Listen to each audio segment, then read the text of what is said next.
He gave me a burnt CD. The third track on the burnt CD was Apologize, pretty much written and done.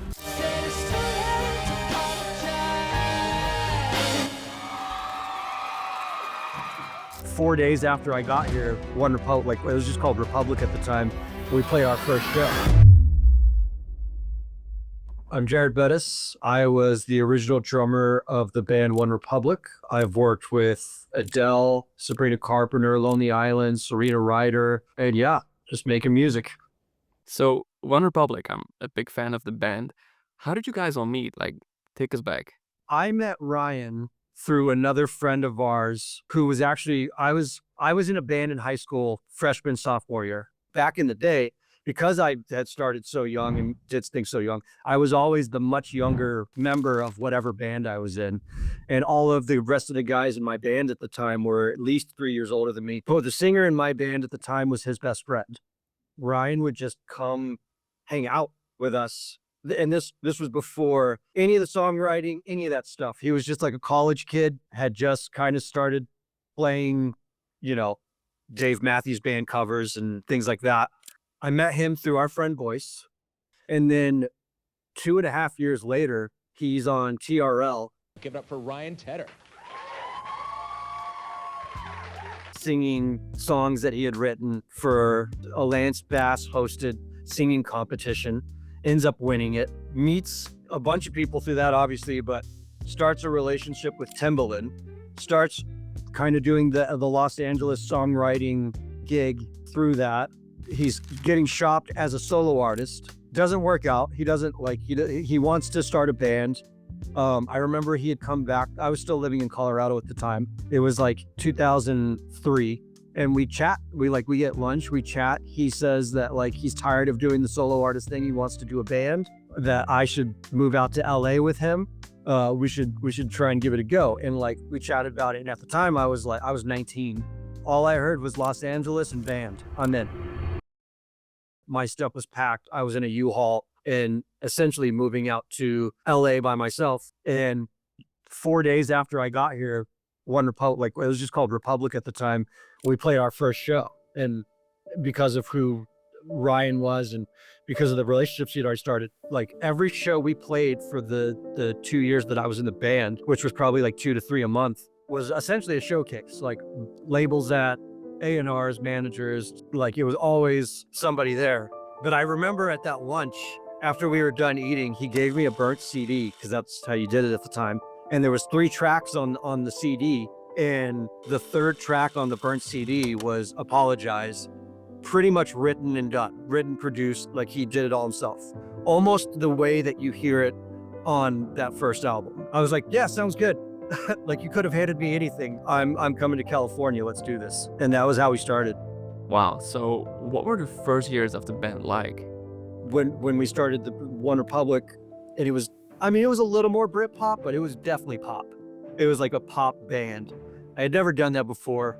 But I remember at the shows we would play, Timbaland came to one of our shows, but it was when I say show, I mean we were in a tiny, tiny, tiny little club with maybe 20 other people. Of that 20 people, members of the other bands were in that group of people. So essentially it was just we were playing small clubs. No one knew who we were. I remember we played the Foundation Room at the Old House of Blues, and Linda Perry came out. She was standing in the front row and just watching the whole show.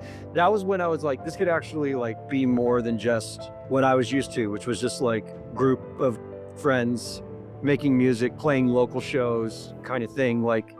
This is actually getting some attention, and people that I've grown up listening to are also paying attention, which was wild. It was crazy to me. The absolute shell shock of being in Los Angeles and Hollywood for the first time in the midst of all that, in a time where music was at the top of its game. It was you would still go to Virgin Megastores or Tower Records to buy music, and it was thriving, and Sunset Boulevard still looked crazy. It was just a completely different time. I just remember I was so pumped. It was just it was the best time. I was so excited just to be here and make music and be in a band. It was awesome. That does sound awesome. So, you guys moved to LA, did some shows. What was the songwriting process like within the band back in the days? when we wrote songs in the band, it was still basically Ryan. Like he would, like if he had the ability to flush out entire demos by himself in his bedroom, we never really jammed. Like we weren't a jam band. We wouldn't go to like rent a practice space and like jam like try to jam songs and see what came out. It was pretty focused. Ryan would either have a song completely done and we would learn the parts, or like a few times I would come in with just like a basic idea, maybe like guitar riff or whatever, and give it to Tedder, and then he would see what he could come up with for vocals and like do that. But that was like the most band we ever got. If someone just happened to come in with something, give it to Ryan, let him do his thing to it, and then we would all get together and essentially learn the parts that were being written. And that happened a few times, but more often than not, it was like Ryan had an idea, came to us with it. Maybe like once the idea was done, we would get in and kind of put our own little flavor on it.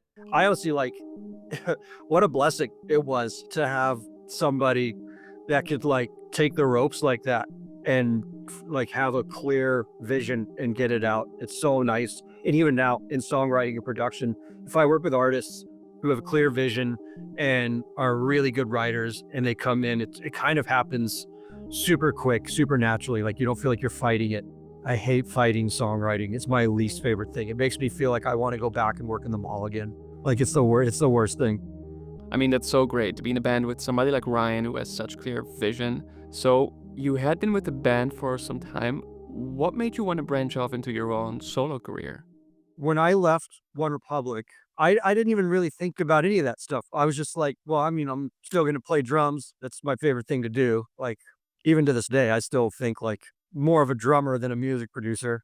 At the time, I was just like, oh, like left OneRepublic, was working regular jobs. We weren't signed or anything at that time. It was just like still an indie band. It was kind of blowing up on MySpace a little bit. Like that was around that time, like 2005, I think. I moved to Seattle, joined another band with some friends of mine who were in bands that I knew from back in the day. And I didn't really think about it at all, honestly. I was just like, this is what I'm going to do. Like, this is all I'm good at. I have zero life skills outside of this one very specific thing. So wherever it takes me, wherever I need to go. At the time, I was like, yeah, I'm in. I like there was no thought about it. Moved to Seattle, started a band, put out a record, ended up getting a publishing deal through Cobalt. Moved back to Los Angeles, started doing the songwriting production thing. So no questioning, basically. By default, yeah, by default, I had no other choice. This was it. Right. So this was all early 2000s, which is obviously quite a long time ago. How would you say bands or artists have changed from the early 2000s to today? Listening to bands like 20 years ago and when I was growing up as opposed to now, and like you were just so invested back then. Like if you had a favorite band, like if you listened to Blink, you knew that the members were Mark, Tom, and Travis. You knew that they were from Southern California. You knew their ages. You knew that like their spouses' names. You knew like everything about these bands that you loved. Like if you were a Beatles fan, like you knew all of the guys. Like you knew like Paul and John and Ringo and George. You knew where they were from. You knew like what schools they went to. Like nowadays, it's like I used to like when I would talk to the guys from OneRepublic. I mean, up until recently, but for the most part of their entire career, I'd be like, unless you're Ryan, like I would tell Drew or Brent, I was like, you guys could like walk around the crowd at your own show and no one would really know who the hell you are. It's like that. There's an anonymity that has come along with like the quickness of how everything moves now. Like back then, right? Like you would spend a year developing a new album. You would spend days, weeks, months in the studio. It'd be a multi-million-dollar album budget. And then like the single, when it would be like strategically released, there would be a massive PR push behind it. It would have to go to TRL. It would have to go to VH1. It would be a full like store release rollout. And like everything that comes, there would be billboards everywhere. Like it was like a full on rollout that happened when these like huge heritage artists would come out with the new stuff. And now it's just like you know, whatever art, like John Mayer's coming out with a new song, he'll make a TikTok about it and release it without telling anybody. Like it's so much quicker now and more like under the radar.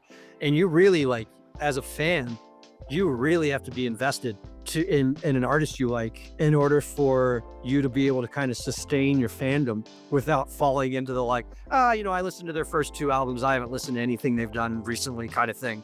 Right. So earlier you mentioned you hate fighting songwriting and you love working with artists who have a clear vision. What's an example of a collaboration with an artist where you were like, wow, this is amazing? Yeah, I mean, the best example of it was when I got to be in the session with Ryan and Adele when we did Rumor Has It. So you just heard the story about OneRepublic's early days, and you're about to hear what it's like writing a song with Adele, at least if you click here. Thank you for watching, be sure to subscribe for more, and I'll see you next time.